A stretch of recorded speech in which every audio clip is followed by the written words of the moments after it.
Gather round, boys and girls. Whiz Comics proudly presents the world's mightiest man, powerful champion of justice, relentless enemy of evil, Captain Marvel. Night in the city. Papers! Papers, sir? Why aren't you home in bed, son? I have no home, sir. I sleep in the subway station. It's warm there. Follow me.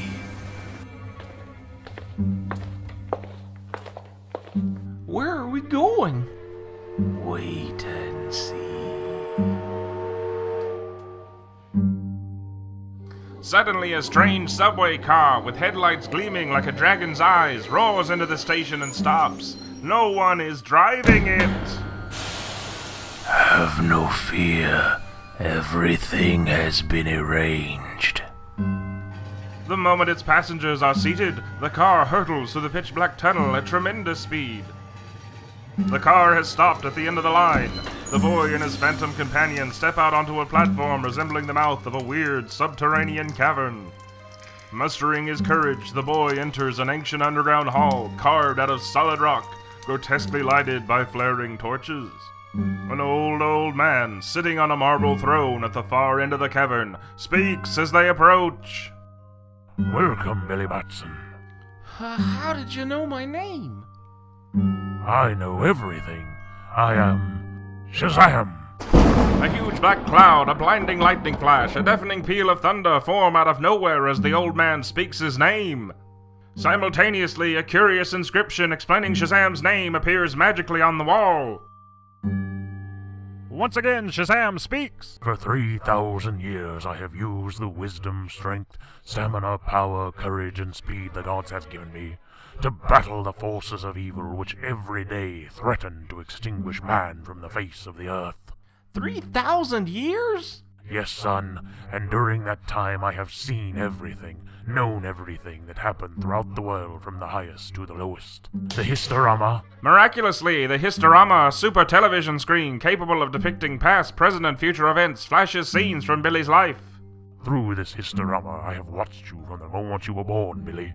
On the screen I saw your wicked uncle drive you from his house to make your own way in the world after your parents died, leaving you in his care. I know that he got rid of you in order to get possession of the money and bonds your father willed to you. Directly above Shazam's head, a massive granite block weighing tons hangs from a slender frayed thread. If the thread broke, the granite would crush the old man to powder, and the thread is almost worn through. All my life I have fought injustice and cruelty, but I am old now. My time is almost up. You shall be my successor. Merely by speaking my name, you can become the strongest and mightiest man in the world. Captain Marvel. Speak my name. Shazam!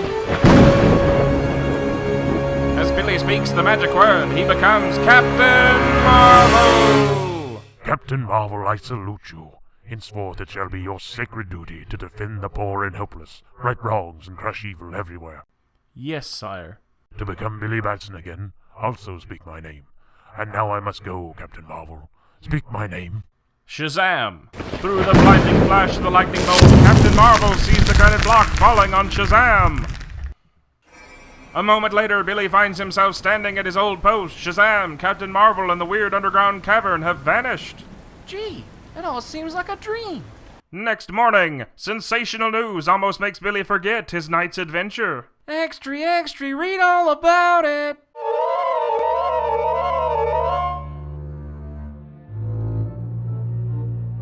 Billy overhears a strange conversation. Give me a paper, kid. Want to read about the boss, eh? Shut up, you fool. Come on, let's get going.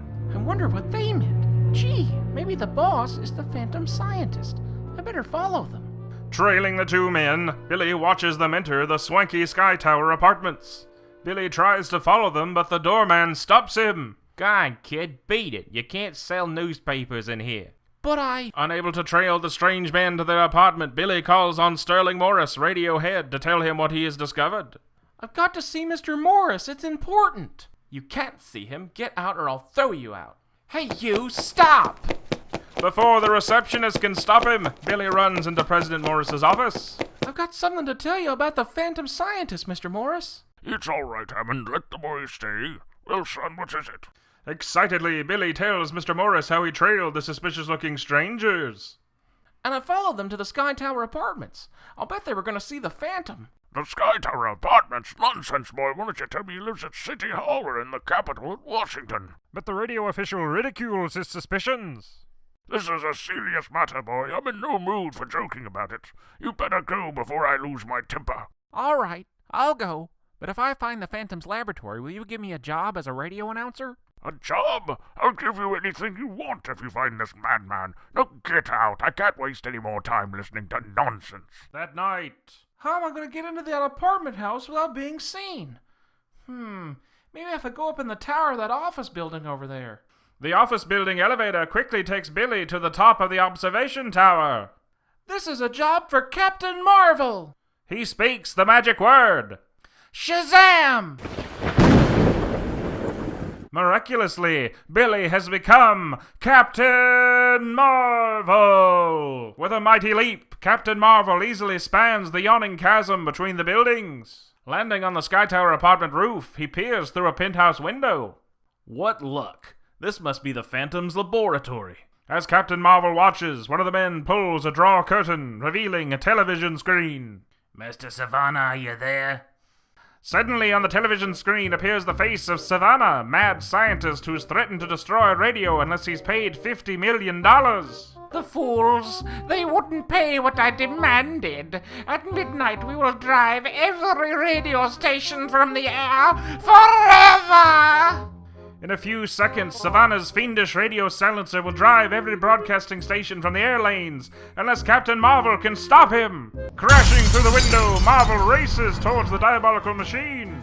With not a second to spare, he smashes the radio silencer into smithereens. The other man races for the private elevator and slams the door behind him. Flexing his powerful muscles, Marvel pulls the door open, grips the elevator cable in steel-like hands, and hauls the cart back to the penthouse. In a moment, both of Savannah's terrified assistants are securely bound with tubing ripped from the radio silencer. Who are you? I am Captain Marvel, gentlemen. His work completed, Marvel confronts the scheming scientist who's watched everything through the television screen. Well, Savannah, that's the end of your radio silencer. But not the end of me! We will meet again, Captain Marvel! Yes, Savannah, we will meet again. And when we do, you'll be behind prison walls. Or dead! Well, I guess that ought to hold our friend Savannah for a while. And now, Captain Marvel speaks the magic word. Shazam! Lightning splits the air.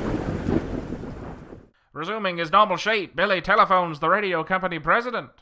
Mr. Morris, this is Billy Batson. Come right over to the Sky Tower apartment penthouse. I've got something to show you. A half hour later, Billy tells Mr. Morris everything except about Captain Marvel. And that's what's left of the radio silencer, sir. It doesn't seem possible that you did this all by yourself. But you gotta promise you won't tell anybody that I smashed the radio silencer. I've still gotta capture Savannah, and it'll be easier if nobody knows who I am. So now I'll get out of here, and you can call the police. Very well, son, I promise. By the way, Mr. Morris, how about that job you promised me? Do I get it? The job is yours. From now on, you are Billy Batson, radio reporter. Billy Batson, radio reporter. Boy, oh boy.